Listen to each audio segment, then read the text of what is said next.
तो श्री राम के देश में संतों से न्याय कब होगा? जी न्यूज लगातार इस मुहिम को उठा रहा है।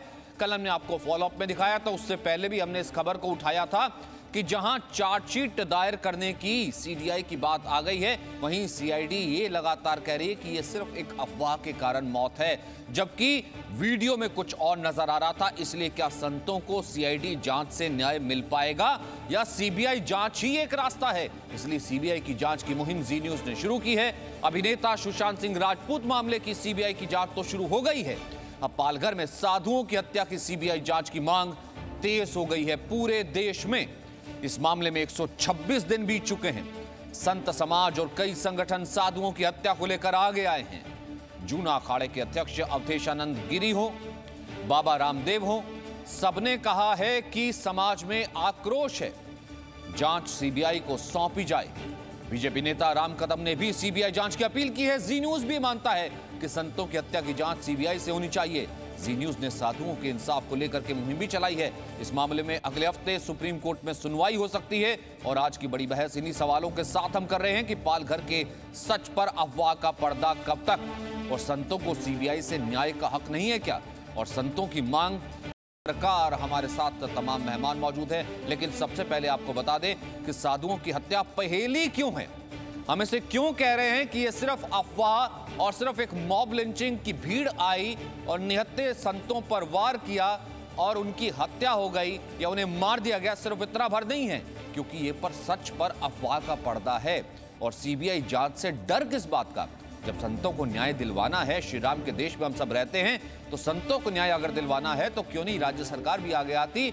वो ये कहती कि क्योंकि संतों की ये मांग है, इस कारण से हम सीबीआई की जांच सौंपते हैं। इस वक्त हमारे साथ तमाम मेहमान हमारे साथ मौजूद हैं, जिनसे हम आपका तारुफ करा दें। हमारे साथ राम कदम मौजूद हैं, बीजेपी के वरिष्ठ नेता। हमारे साथ स्वामी दीपांकर मौजूद हैं। हमारे साथ संजय गुप्ता मौजूद हैं। हमारे साथ शहजाद पूनावाला मौजूद हैं, राजनीतिक विश्लेषक। हमारे पास महामंडलेश्वर जूना अखाड़ा स्वामी डॉक्टर उमाकांतानंद सरस्वती जी मौजूद हैं, और उज्जवल निकम साहब वरिष्ठ वकील भी हमारे साथ मौजूद हैं। सबसे पहले राम कदम जी, ये मांग आपने पहले भी की थी, उस वक्त भी महाराष्ट्र के जो पूर्व मुख्यमंत्री हैं उन्होंने भी की थी, अब आपने मांग ये दोबारा की है। संत समाज लगातार हाथ जोड़ करके कह रहा है कि सरकार कुछ भी करके सीबीआई को ये जांच सौंपे।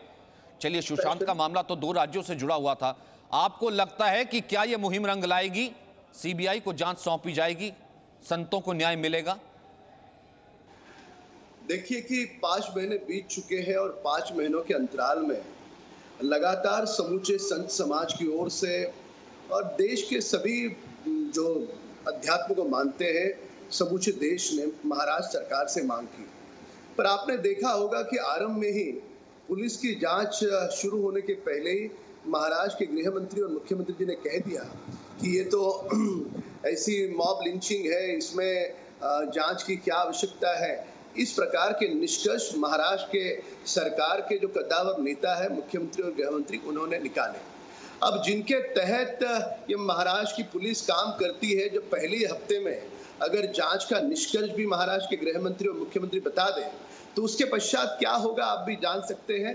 और एग्जैक्टली वही हुआ है कि जब ये रिपोर्ट इसकी कोर्ट को सौंपी गई, कोर्ट की रिपोर्ट में जो ये अंतर्यामी गृह मंत्री, अंतर्यामी मुख्यमंत्री, अंतर्यामी सरकार ने जो निष्कर्ष दिए थे, वही निष्कर्ष कोर्ट को सौंपे हैं।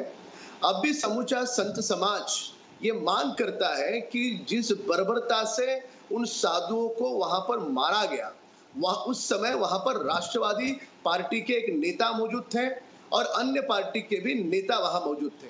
महाराष्ट्र में गृह मंत्री राष्ट्रवादी के हैं, तो साफ साफ दिखता है कि राष्ट्रवादी का गृह मंत्री अपने राष्ट्रवादी के नेता को बचाने का प्रयास कर रहा है। ये पूरे देश और सारे विश्व के लोगों के सामने आया है। और फिर से हम महाराष्ट्र सरकार से अनुरोध करते हैं कि अपना अहंकार, अपनी ये अड़िग जो उनका हट है, उसको बाजू में रखें और समूचे संत समाज के मांग का सम्मान करें और यह भी मामला सीबीआई को सौंपे। ठीक है, एनसीपी की मजबूरी समझ में आती है, कांग्रेस की मजबूरी समझ में आती है, लेकिन संजय गुप्ता, शिवसेना की क्या मजबूरी है? संतों के लिए खड़े रहने वाली हिंदू पार्टी, सबसे पहले कहलाने वाली, आज संतों की हत्या पर खामोश है। नहीं, देखिए, हमारे संघीय ढांचे के अंदर ये प्रावधान है। अगर किसी को ये लगता है कि स्टेट गवर्नमेंट अपना काम सही से नहीं कर रही है तो माननीय अदालतों को ये अधिकार है कि वो उस केस को सीबीआई को दे सकती हैं।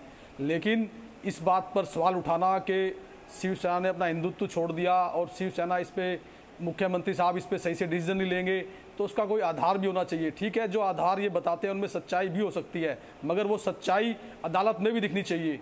तो वो सच्चाई ये अदालत में भी लेके गए हुए हैं। मतलब अदालत से फटकार क्यों चाहते हैं? सिर्फ न्याय की नहीं, अदालत से फटकार क्यों चाहते हैं? पहले सुशांत केस में किरकिरी करवाई, अब चाहते हैं कि अदालत से ही फटकार लगे। मतलब साफ दिख रहा है संतों की हत्या हो रही है, मॉब लिंचिंग हो रही है, पूरा संत समाज कह रहा है। आप ये चाह रहे हैं कि 26 तारीख को अदालत ही इसको कहे कि भैया आप तो संतों के मामले में सीआईडी जो है उस जांच में भी फेल हुए, आप चलिए सीबीआई की तरफ चलते हैं। मतलब आप चाहते हैं अदालत ही इस पर मोहर लगाए? नहीं देखिए ऐसा है कि जब एक सरकार इस बात को कह रही होती है कि हम इसमें जांच सही से कर रहे हैं और हम इसमें जांच सही से करेंगे, लेकिन फिर भी कुछ तथ्य ऐसे किसी के पास तो होंगे जिसके आधार पर वो कहते हैं कि नहीं, हमें ये विश्वास नहीं है कि सरकार इस पे सही से काम नहीं करेगी। तो तथ्य दिखने भी चाहिए और वो तथ्य देखने का प्रावधान है हमारे यहाँ अदालतों के अंदर, और अदालतों के अंदर गए भी हुए हैं ये। तो अदालत को इस बात का फैसला करने दीजिए कि हाँ इसमें कुछ है या नहीं है। अगर इनके आरोप जो सही हैं उनमें सच्चाई होगी तो जरूर ये बात जो है सीबीआई को चली जाएगी, इसमें कोई दुराय नहीं है ना किसी को इसमें कुछ। संजय गुप्ता जी, आप भी जानते हैं ये तो हमारे संघीय ढांचे पर तो विश्वास रखना चाहिए। दो निहत्थे संत जो इस तस्वीर में नजर आ रहा है, जिनका हाथ पकड़ करके उज्जवल निकम साहब पुलिस हवाले कर देती है भीड़ के, और भीड़ कैसे लाठी डंडे रॉड से कंप्लीट लॉकडाउन में 2000 की भीड़ आकर के हथियारों के साथ इनको मार देती है। और जांच शुरू होने से पहले जांच का नतीजा वहां के गृह मंत्री कहते हैं ये तो मॉब लिंचिंग है, अफवाह उड़ी थी, संत मार दिए गए, जांच करवा लेंगे। जांच करवाने के बाद वही होता है जो जांच से पहले कह दिया जाता है। तो क्यों ना माना जाए कि सर सीबीआई को ये जांच सौंपी जानी चाहिए? क्यों सरकार इसमें ढिलाई बरत रही है? उज्जवल निकम साहब, देखिए 2-3 बात मैं साफ करना चाहता हूं। पहली बात, मुझे कोई भी हत्या से राजनीति से जोड़ना गलत है। दूसरी बात, जैसे ही संतों की हत्या हुई, पूरा महाराष्ट्र नहीं तो पूरा देश में एक माहौल बन गया था, क्या संतों की हत्या क्यों? और इसीलिए तुरंत महाराष्ट्र सरकार ने एक इम्पार्शियल इंडिपेंडेंट इन्वेस्टिगेशन जांच के लिए महाराष्ट्र में जो स्पेशल एजेंसी है सीआईडी क्राइम, उस पर उन्हें मामला सौंप दिया। सीआईडी क्राइम ने जांच करके कुछ अभियुक्तों को अरेस्ट किया। अगर किसी की ये मांग है कि सीआईडी क्राइम की जांच बराबर नहीं, तो सुप्रीम कोर्ट में ही ये मामला तय हो सकता है। दूसरी बात है, अभी चार्जशीट फाइल करने के बाद, देखिए मैं बहुत विस्तार से कह रहा हूं, सीआईडी क्राइम ने चार्जशीट फाइल करने के बाद अगर किसी को आशंका है कि ये चार्जशीट बराबर नहीं है, कुछ अभियुक्त तो इसमें थे, तो उनके जो आशंका करते हैं, शंका उपस्थित करते हैं, उनको उनके लिए सबूत देना पड़ेगा, और सबूत प्राइमा फेसी सबूत देना फर्दर इन्वेस्टिगेशन के लिए, ताकि सीबीआई कर। मैं एक मिसाल तौर पर एक उदाहरण भी देना चाहता हूं। 93 का बॉम्ब ब्लास्ट मैंने चलाया था। महाराष्ट्र सरकार से बंबई पुलिस ने बॉम्बे में चार्जशीट दर्ज की, महाराष्ट्र पुलिस की तरफ से मैं था। फिर बाद में महाराष्ट्र सरकार ने केंद्र सरकार को विनती की कि ये मामला बहुत बड़ा है, कुछ अभियुक्त तो देश बाहर भी है, दाऊद इब्राहिम है, टाइगर मेमन है, और इसीलिए ये जांच सीबीआई ने करनी होगी, क्योंकि सीबीआई इंटरपोल की मदद से है, और इसलिए फर्दर इन्वेस्टिगेशन के लिए सीबीआई को। इस मामले में ऐसा तो कोई नहीं है कि फर्दर इन्वेस्टिगेशन अभी क्या करना बाकी। जहां तक मुझे मालूम है कि सीआईडी क्राइम ने कुछ 33 लोगों के ऊपर से अभियुक्तों पर चार्जशीट दर्ज किया है, और वो मामला अभी पेंडिंग है। अगर कोई चाहता है कि ये मामला सीबीआई को देना चाहिए, कुछ असली अभियुक्तों को नहीं पकड़ा गया, तो सुप्रीम कोर्ट में उनको ये प्राइमा फेसी एविडेंस से दिखाना होगा कि भाई इन अभियुक्तों के खिलाफ ये सबूत है, ये फोटोग्राफ है, ये सीसीटीवी फुटेज है, फिर भी उनको गिरफ्तार नहीं किया, तो मांग कर सकते हो सीबीआई। नहीं सर, मेरा सवाल इसमें दो चीजें उठती हैं शहजाद। एक ये कि वो दो संत जो ना किसी परिवार से आते हैं, गृहस्थ उन्होंने छोड़ दिया, अब वो कहाँ से अपना मुकदमा लड़ेंगे, या उनका कौन ऐसे कोई वंशज है जो उनका मुकदमा लड़के ये दिखाएगा कि देखिए ये सीसीटीवी फुटेज है, वहां पर ये मंशा नहीं थी, ये मंशा थी। अब सीआईडी ने तो अपने हिसाब से जांच कर ली। और दूसरा ये कि जब जांच सही दिशा में चल रही हो तब तो नीयत समझ में आती है कि हाँ प्रोएक्टिव अप्रोच है। जब चार्जशीट दाखिल ना करने के एवज में पुलिस वाले जिन पर मुकदमा दर्ज होता है वो छूट जाते हैं, जमानत पर रिहा हो जाते हैं, फिर क्यों ना माना जाए कि सरकार ही बचाने की कोशिश कर रही है, कुछ छिपाने की कोशिश कर रही है। शहजाद। सचिन, मैं अपनी बात शुरू करूं उससे पहले ये अफसोस की बात है कि आज 126 दिन हो गया है और संतों के न्याय के लिए हमें पैनल बनाकर संतों को बुलाना पड़ रहा है और वो हाथ जोड़ रहे हैं। तो मैं सबसे पहले तो संत कल्पवृक्ष जी गिरी महाराज और सुशील गिरी जी महाराज के लिए एक मोमबत्ती जलाकर उनको श्रद्धांजलि अर्पित करना चाहता हूं। और मैं आग्रह करूंगा, हमारे पैनल पर बहुत बड़े बड़े लोग बैठे हुए हैं, हमारे स्वामी दीपांकर जी भी है और इसके अलावा राम कदम जी भी है। तो जैसे सुशांत केस में इस मामले को हमने चलाया है, वैसे ही इस मामले में भी हमें एक तरीके से कैंपेन को चलाना होगा। तो मैं पहले आग्रह करूंगा कि इसको हम लोग जो है एक दिया जलाकर श्रद्धांजलि अर्पित करें उन संतों को जिनको 126 दिन के बाद भी न्याय नहीं मिल पाया है। सचिन, मैं बात ये भी करना चाहूँगा कि देखिए कितनी समानताएं हैं सुशांत के केस में और इस केस में। सुशांत के केस में बिना जांच किए निष्कर्ष पर पहुंचा गया कि देखिए वो सुशांत पागल था और आत्महत्या कर दी। इस केस में भी गृह मंत्री और बाकी लोगों ने एक निष्कर्ष दे दिया कि देखिए ये तो बिना कोई सांप्रदायिक एंगल के ये इनकी भीड़ हत्या में अफवाह के कारण मार दिए गए। इसके अलावा अगर आप देखेंगे तो रिया के केस में सतीश मान शिंदे लॉयर है और स्पेशल पब्लिक प्रोसिक्यूटर इस केस में भी जिनको रखा गया है वो सतीश मान शिंदे ही है। और इसके अलावा मैं आपको बता दूं कि वहां पर पालघर के केस में किस तरीके से वहां पर सीबीआई पुलिस ने चार्जशीट फाइल नहीं की है और उसकी वजह से 28 आरोपी जो है उनको बेल मिल चुकी है। और यहां पर भी जिस तरीके से 67 डेज हो गए और वहां पर एफआईआर नहीं हो पाई है मुंबई पुलिस के द्वारा। अगर आप देखें कि किस तरीके से पालघर के मामले में भी जो असली आरोपी थे उनको न पकड़ते हुए, जो मिशनरी का एंगल है उनको न पकड़ते हुए अन्य दिशा में उसको जांच को ले जाने का काम किया गया है। वही चीज सुशांत के भी केस में की गई। तो इतनी समानताएं हैं और मूल बात यह है कि सत्य को मारो, सत्य को खत्म कर दो। और जिस तरीके से संतों को मार दिया गया, फिर एक अफवाह फैलाई गई कि वो बच्चा चोरी कर रहे थे, एक झूठी नैरेटिव को बनाया गया। आज मैं तमाम लोगों से हाथ जोड़कर कहता हूं कि आज सवाल यह भी पैदा होता है कि सेक्युलर सन्नाटा क्यों है। आज वो तमाम लोग, मान लीजिए कि आज इन साधुओं का नाम अखलाक होता या अगर उनका नाम पहलू खान होता तो वो हमारी जुबान पर होते, पर क्योंकि इनका नाम कल्पवृक्ष जी गिरी महाराज है या इनका नाम सुशील गिरी जी महाराज है, ये जूना अखाड़े से हैं, तो अब तक हमारे नाम पर ये नाम भी बड़े बड़े मिल जाते जो कि कहीं ना कहीं कोर्ट की अवमानना का केस भी झेल रहे हैं, जिनके लिए कोर्ट भी कुछ नहीं होता, उनको तो इस तरह के वकील भी मिल जाते हैं। लेकिन मेरा सवाल ये है ना स्वामी दीपांकर, वो राम के देश में संत जो अपना नाम तक त्याग देता है, कल्पवृक्ष गिरी जी और सुशील जी महाराज जो दो नाम तक त्याग देता है, वो आकर के कोर्ट में प्रूव करे कि मैं यहाँ पर बच्चा चुराने नहीं गया था, मैं एक 90 साल का संत हूँ, किसी के फ्यूनरल पे जा रहा था, किसी की शमशान यात्रा पे जा रहा था कंप्लीट लॉकडाउन में। स्वामी दीपांकर, फिर उमाकांतानंद जी। मुझे आज भी याद है सचिन कि जो व्यक्ति किसी दूसरे के अंतिम संस्कार में जा रहे थे, हमने उस दिन भी कहा था कि अब उनका अंतिम संस्कार करे कौन। पैनल पर बैठे हुए उज्जवल निगम साहब हैं, संजय भाई हैं, शहजाद भाई हैं, आप हैं, तमाम हमारे लोग हैं और हमारा ही राष्ट्र है और उसके बाद हमें ही भिक्षा मांगनी पड़ रही है। सोचिए कि यहाँ इस देश में एक परिवार 57 दिन तक 50 दिन तक भीख मांगता है कि सीबीआई जांच हो जाए। आप लोगों की मदद से सीबीआई जांच हो जाती है, मगर एक सन्यासी को भीख मांगते हुए कई दिन बीत गए, कई 100 दिन बीत गए, मगर भिक्षा की छोड़िए, अभी देखिएगा आरोप प्रत्यारोप का ऐसा दौर चलेगा कि मानिए कि हम लोगों को यह महसूस होगा कि हम डिबेट में बैठे ही क्यों।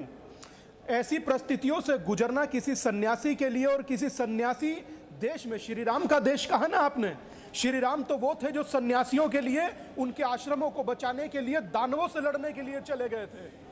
यहाँ दानवों से इंसाफ दिलाने के लिए कोई एक राम खड़ा नहीं हो रहा जो कहे कि स्वामी दीपांकर उन सन्यासियों को न्याय दिलाने में मैं आपके साथ खड़ा हूं।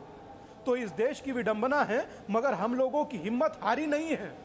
हम लोगों को हम बहुत आशावादी लोग हैं, हम राम को मानने वाले लोग हैं। निसंदेह हमें उम्मीद है कि सचिन भाई जैसे, शहजाद भाई जैसे, संजय भाई जैसे, उज्जवल निकम जैसे लोग खड़े होंगे और कहेंगे अरे भाई स्वामी दीपांकर के जो सन्यासी हैं या जो सन्यासी पालघर में मारे गए उनको भी न्याय दो। मैं तो ये कहना चाहता हूं सचिन कि सीबीआई महाराष्ट्र गई है, बॉम्बे गई है, एक दिन वो भी होएगा कि जिस दिन सीबीआई पालघर जाएगी। मैं इंतजार कर रहा हूं उस दिन। एक छोटा सा ब्रेक मुझे यहां पर लेना है, लेकिन उमाकांतानंद जी 30 सेकंड में आपको दूंगा। ब्रेक से पहले, ये वो देश है जो पूरी दुनिया को ये उदाहरण देता है कि अफजल गुरु, जो कि संसद पर हमले के मामले में दोषी पाया जाता है और गिल्टी पाया जाता है, उसके लिए रात को अदालत खोल दी जाती कि उसका भी मानवाधिकार है।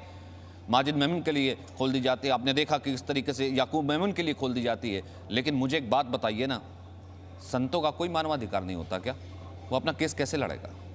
ये तो आपने सही कहा कि मानवाधिकार संतों का होता है या नहीं होता, ये उनको सोचने की जरूरत है जो राष्ट्र में बुद्धिजीवी बनकर बैठे हैं और तथाकथित सेक्युलरिज्म के नाम पे अपनी रोटियां सेक रहे हैं। संतों के लिए एक ऐसी इनकी सेक्युलरिज्म है, ऐसी संवेदना है जो एक तरफा है। कुछ एक विशेष वर्ग के लिए इनकी संवेदना जागती है, एक विशेष वर्ग के लिए इनके अंदर दर्द होता है, और जो संत राष्ट्र के लिए, समाज के लिए जीवन समर्पित करता है, उनके लिए अभी इनके दिल में दर्द नहीं उठने वाला है।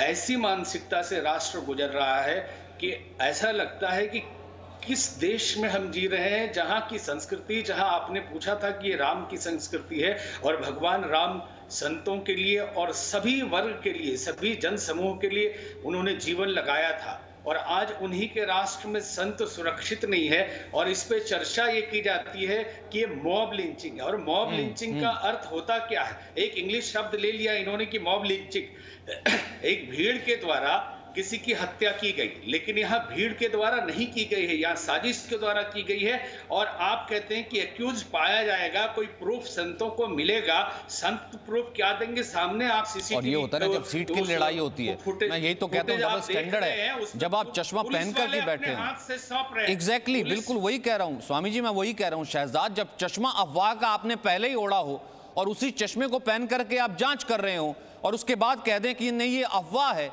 तो फिर कौन कहेगा कि आपने जो है वो चश्मा उतारा क्यों नहीं? जो चाहते थे वो आपने दे दिया।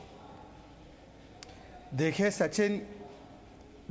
सचिन, मैं कहूँगा कि ये लॉ जल रही है और इंसाफ की लॉ भी जलती रहेगी, पर मैं आपको बताऊंगा कि जांच के नाम पर दुनिया का सबसे बड़ा कवर अप जॉब हो रहा है साधुओं के मामले में। सुशांत के मामले में अगर देश की जनता को लगा कि कवर अप हो रहा था, तो मैं आपको आश्वासन दे सकता हूं कि शिवसेना, कांग्रेस की ये तिगड़ी सरकार जो है वो दबाव में आकर, एनसीपी कांग्रेस के दबाव में आकर उसका सियासी ऐसा धर्मांतरण हो चुका है। जो बाला साहेब ठाकरे के आदर्शों पर चलने वाली सरकार, आज सोनिया सेना की सरकार ऐसे बड़े षड्यंत्र के तहत इसको कवर अप कर रही है कि आप सोचिए कि 126 दिन हो गए हैं और साधुओं को इंसाफ से कोसों दूर रखा गया है। और जब तक कि इंसाफ नहीं मिलता, जब तक कि सीबीआई की जांच नहीं होती, तब तक जी न्यूज के माध्यम से हम इस लॉ को जलाते रहेंगे। और मैं आज आपको बोल सकता हूं सचिन, जो प्रतिक्रिया आ रही है, करोड़ों लोगों ने आपको धन्यवाद किया है जी न्यूज को। अरे संजय गुप्ता, आप जो है ना संजय राउत की भूमिका मत निभाइए। वो संजय राउत ने सुशांत के परिवार को गालियां दी और आप साधुओं को गालियां दे रहे हैं और कहते हैं कि आप हिंदुत्व का शेर है, आप सेकुलरिज्म की भीगी बिल्ली बन चुके हैं।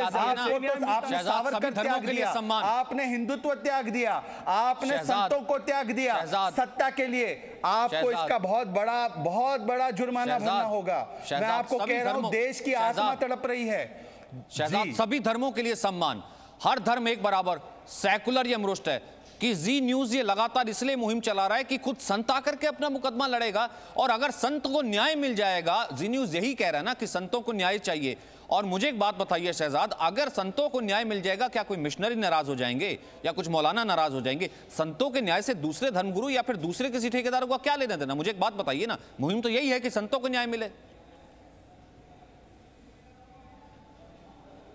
बिल्कुल, पर क्योंकि वोट बैंक को गवारा नहीं होगा इसीलिए संतों को न्याय नहीं दिलाया जा रहा है। क्योंकि अगर संतों को असलियत में न्याय दिलाया गया तो तमाम वो लोग पकड़े जाएंगे जो इनका वोट बैंक कहलाते हैं या जो इनकी वोट बैंक की दुकानदारी को चलाते हैं। मैं राम कदम यहाँ पे बैठे हैं, वो राजनेता है, मैं उनसे अपील करूंगा कि जो क्रिश्चियन मिशनरीज का नाम आ रहा था उसकी पूरी जांच महाराष्ट्र की सरकार में, जब तक सोनिया गांधी का और बाकी लोगों का, वोट बैंक वालों का जब तक असर रहेगा तब तक वो जांच हो ही नहीं सकती। इसीलिए इस जांच को केंद्र के एक निष्पक्ष सुप्रीम कोर्ट की निगरानी में या केंद्र की एजेंसी के पास भेजना ही होगा। और मैं स्वामी दीपांकर से भी अपील करूंगा, क्योंकि संत समाज से जुड़े हुए हैं, बाकी उमाकांत जी भी है, कि हम लोगों को इस मुद्दे के लिए अब मंदिर छोड़कर सड़कों पर भी आना पड़ेगा। क्योंकि अगर हम सड़कों पर नहीं आएंगे तो ये सरकार हमारी बात को नहीं सुनेगी। आज हम दिया जला रहे हैं, हम डीपी बदलेंगे, पर अगर ये नहीं सुनती है सरकार तो हमें सड़कों पर उतरना होगा।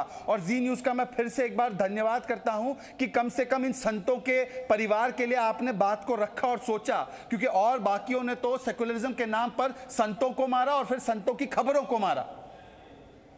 राम कदम जी, मैं जरूर आपके पास आऊंगा, क्योंकि अब बात कहीं ना कहीं ओनर सरकार पे आ जाता है। क्योंकि बहुत आसानी से कह दिया जाता है, यहां पर संजय गुप्ता कह देते हैं संघीय ढांचा है, राज्य ने डिसीजन ले लिया। लेकिन राज्य ने डिसीजन ले लिया तो राज्य का भी तो एक राजधर्म होता है, वो राजधर्म कौन निभाएगा?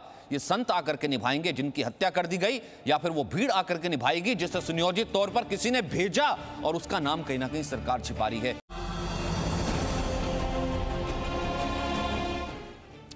श्री राम के देश में संतों को न्याय कब? लगातार जी न्यूज इस मुहिम को उठा रहा है, क्योंकि सबसे बड़ी बात यह होती है कि संतों की हत्या को मॉब लिंचिंग का जामा पहना करके जांच से पहले ही जब फैसला सुना दिया जाता है तो उस जांच को फेयर कैसे माना जाए। इसलिए जी न्यूज और संत समाज लगातार कह रहा है कि सीबीआई जांच होनी चाहिए। इस बहस को आगे बढ़ाएं, लेकिन उससे पहले एक खबर। मुंबई में सुशांत खुदकुशी मामले में सीबीआई ने जांच शुरू कर दी है। सुशांत के कुक नीरज से सीबीआई की पूछताछ हुई है। सीबीआई के गेस्ट हाउस पहुंचा है सुशांत का कुक नीरज। बांद्रा में आज सुशांत के घर जा सकती है सीबीआई की टीम। सीबीआई की टीम पोस्टमार्टम करने वाले डॉक्टर से भी मिलेगी। सोनल इस वक्त हमारे साथ मौजूद है। सोनल, काफी एक्टिव हम ये कह सकते हैं, कल भी ये खबरें आ रही थी लगातार जो है कि सीबीआई पहुंचते ही जांच शुरू कर देगी, और ये जांच शुरू हो गई है। सुशांत के कुक से पूछताछ से ये शुरू हुई है। जी बिल्कुल, आपको बताना चाहूंगी कि सचिन, जिस तरह से सीबीआई की टीम आई है, उन्होंने काम करना शुरू किया है। लगातार जो मीटिंग्स है वो लगातार चल रही है। आज सुबह से ही आला अधिकारी सीबीआई के हैं, उन्होंने मीटिंग शुरू की है। नीरज वहां पहुंचा हुआ है, 3 गाड़ियां मौके पर है। किसी भी वक्त सीबीआई की टीम जो गेस्ट हाउस है गोरेगांव वाला, वहां से निकल सकती है, सीबीआई दफ्तर जा सकती है, बांद्रा पुलिस स्टेशन जा सकती है, और साथ ही सुशांत के घर का भी मुआयना कर सकती है। तो इन्वेस्टिगेशन जो है वो पूरी तरह से सीबीआई करने के लिए तैयार है। जी बहुत बहुत शुक्रिया सोनल। तो सीबीआई पूरी तरीके से इन्वेस्टिगेशन करने के लिए तैयार है। अभी फिलहाल कुक से पूछताछ की गई है, फिर उसके बाद वो घर भी पहुंच सकती है। वापस लौटते हैं अपनी मुहिम की तरफ। वो मुहिम ये है कि संतों को इंसाफ कब मिलेगा। राम कदम, मैं सबसे पहले आपके पास आना चाहता था। सरकारें बदलते हमने देखी हैं, लेकिन क्या किरदार भी बदल जाता है? और आज अगर बाला साहब होते, क्या वो भी इस तरीके से खामोश होते? भले ईसाई मिशनरी का नाम आना, तमाम चीज़ें आना, और जांच से पहले फैसला सुना दिया जाना और सीबीआई को जांच ना सौंपना। तो हमें ये पता चल रहा है कि इनका डेपो डीलर और डिस्पेंसर इसके बाहर वो जाने को ही तैयार नहीं है, और इसी वजह से ये बहुत क्लियर है कि उनकी जिस प्रकार से रहा है मुख्यमंत्री शिवसेना की ओर से है, पर अब वो शिवसेना वह बाला साहब ठाकरे वाली शिवसेना अब रही नहीं। ये शिवसेना सिंहासन के लालच में, सत्ता के लालच में अपना हिंदुत्व त्याग चुकी है और एक अहंकार वाली एक पार्टी बन चुकी है। केवल मात्र सत्ता के पीछे इन्होंने सब कुछ त्याग दिया।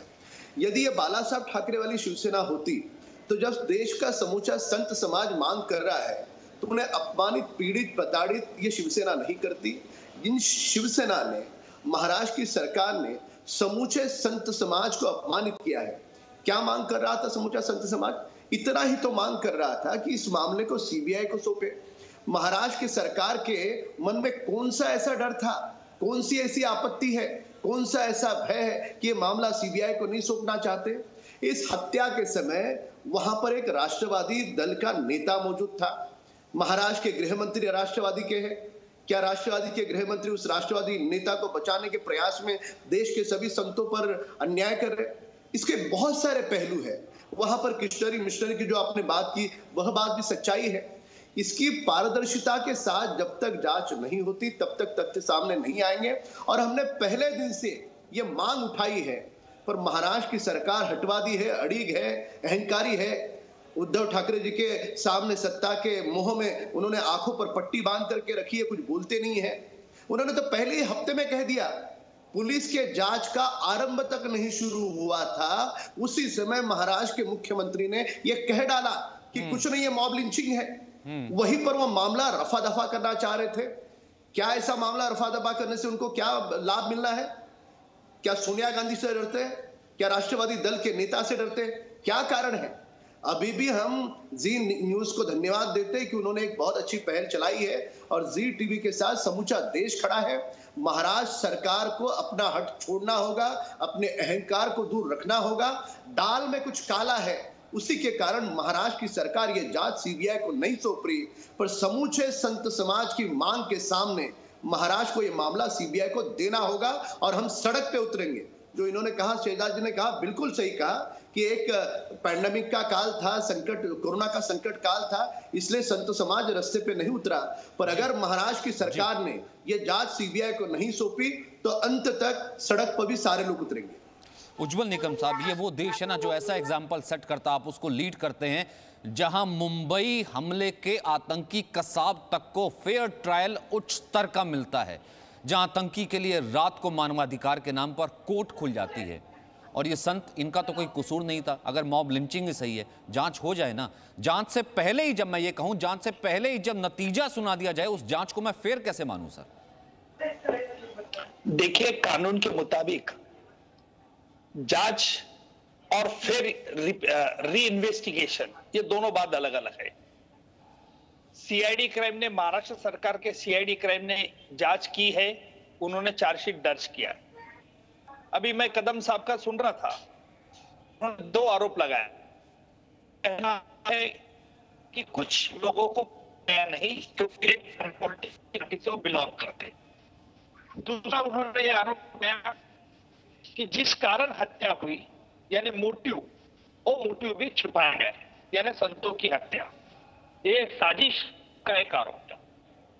अभी ये देखना होगा कि इसके लिए सीआईडी क्राइम ने कुछ सबूत इकट्ठा किए हैं या नहीं किए। पहली बात तो ये है, अगर सबूत इकट्ठा किए तो चार्जशीट में दर्ज किए। अगर चार्जशीट में जो सीआईडी क्राइम के महाराष्ट्र सरकार ने की है, क्या उसमें कुछ खामियां हैं? अगर खामियां हैं तो री इन्वेस्टिगेशन, यानी फर्दर सेक्शन 173(8) के मुताबिक हर कोई व्यक्ति इसके लिए री इन्वेस्टिगेशन, फर्दर इन्वेस्टिगेशन मांग सकता है। लेकिन ये मांगने का अधिकार अगर महाराष्ट्र सरकार नहीं दे रही है, तो मुझे लगता है कि सिर्फ सीबीआई को आर्टिकल 177, 172, जिसमें सुशांत की मामला जिस तरह से सुप्रीम कोर्ट ने अपना अधिकार इस्तेमाल करते हुए ये मैटर सीबीआई को सौंप दिया था। अगर सुप्रीम कोर्ट को ये लगा कि हाँ, इसमें इंटरफेरेंस करने की जरूरत है, क्योंकि जो विपक्ष लोग कह रहे हैं वो बात सही है क्या नहीं है, इसका सुप्रीम कोर्ट के सामने दलील पेश होनी चाहिए, तभी ये मामला सीबीआई के पास जा सकता है। अगर ये सुप्रीम कोर्ट सुमोटो कर सकता है, उसको महाराष्ट्र सरकार की परमिशन नहीं लग सकती जी। अगर महाराष्ट्र सरकार को, अगर किसी ने कहा महाराष्ट्र सरकार को, सीबीआई को, अगर डायरेक्ट सीबीआई को अप्रोच किया, तो सीबीआई को महाराष्ट्र सरकार की कंसर्न लगती है। बिल्कुल। जहां तक मुझे मालूमात है कि अभी तक सीबीआई के पास कोई ऐसी व्यक्ति नहीं गई है कि भाई ये जांच सीबीआई करे क्योंकि इसमें ये खामियां है। फिर महाराष्ट्र सरकार का सवाल आता है, दिल्ली पुलिस एस्टेब्लिशमेंट एक्ट के मुताबिक फिर महाराष्ट्र सरकार का ये डिस्क्रिप्शन रहता है।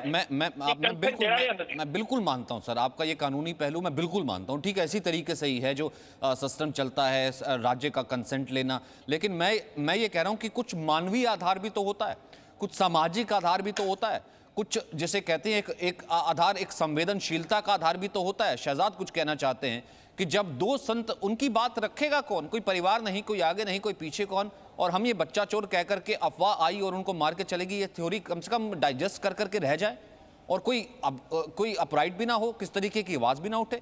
शहजाद, कानूनी पहलू एक तरफ है।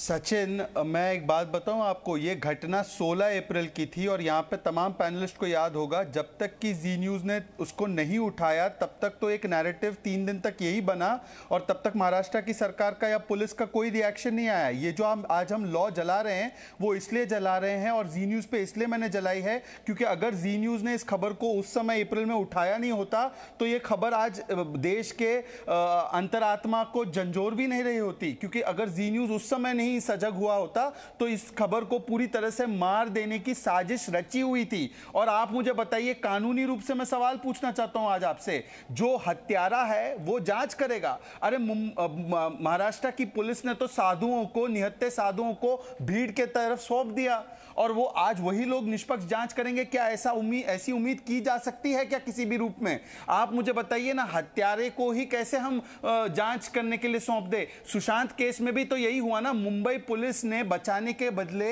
जब पिता का व्हाट्सएप आया तो बचाने के बदले उसको तो रिया के साथ वो गुफ्तगू कर रहे थे तो उन पर भरोसा नहीं किया जा सकता। ठीक उसी तरह आज भरोसा नहीं किया जा सकता। पर दुख की बात यह है सचिन कि महात्मा के देश में, संत महात्मा के देश में, ऋषि मुनियों के देश में, स्वामी विवेकानंद के देश में, इस देश में जहां पर संत महात्मा रहते हैं और रहे हैं सालों तक और वर्षों तक, आज उस देश में टीवी पैनल पर संत महात्माओं को बैठकर न्याय की मांग करनी पड़ती है, हमें लॉ जलानी पड़ती है। इससे बड़ी शर्मनाक सामूहिक शर्मिंदगी की बात नहीं हो सकती कि आज हम लोग 126 दिन बाद इस देश में न्याय की मांग कर रहे 2 संतों के लिए।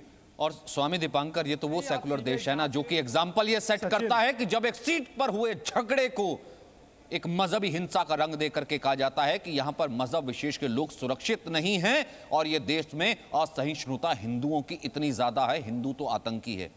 क्या यही एग्जाम्पल कैसी तरीके से इस संत, या यूं कहें कि सो कॉल्ड कोई अगर और दूसरे धर्म का होता, इस्लामी राष्ट्र में अगर ये मुकदमा हुआ होता, कोई इस्लामी ऐसा संत होता, वो ऐसे ही भटक रहा होता और पूरा देश, पूरा राष्ट्र चुप होता? इंडोनेशिया, पाकिस्तान, कोई एग्जाम्पल ले लीजिए दीपांकर।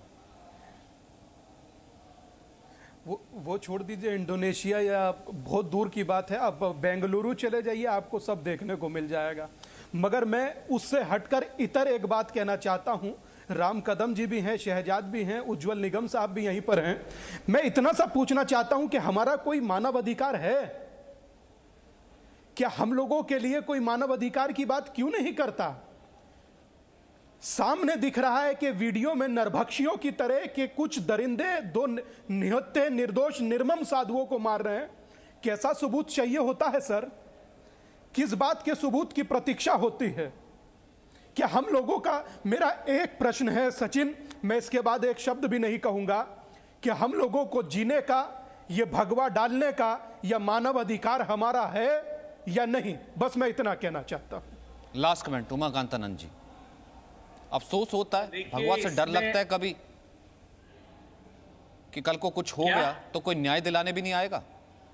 नहीं, देखिए, भगवा तो संत लोग अपने श्राद्ध तर्पण करके भगवा पहनते हैं, किसी चीज से वो डरते नहीं। लेकिन विश्वास है यहाँ के व्यवस्था में, संविधान में, इसलिए अभी तक संत समाज सुन रहा है। और इस काल में कोरोना आ गया इसलिए चुप रहे सब।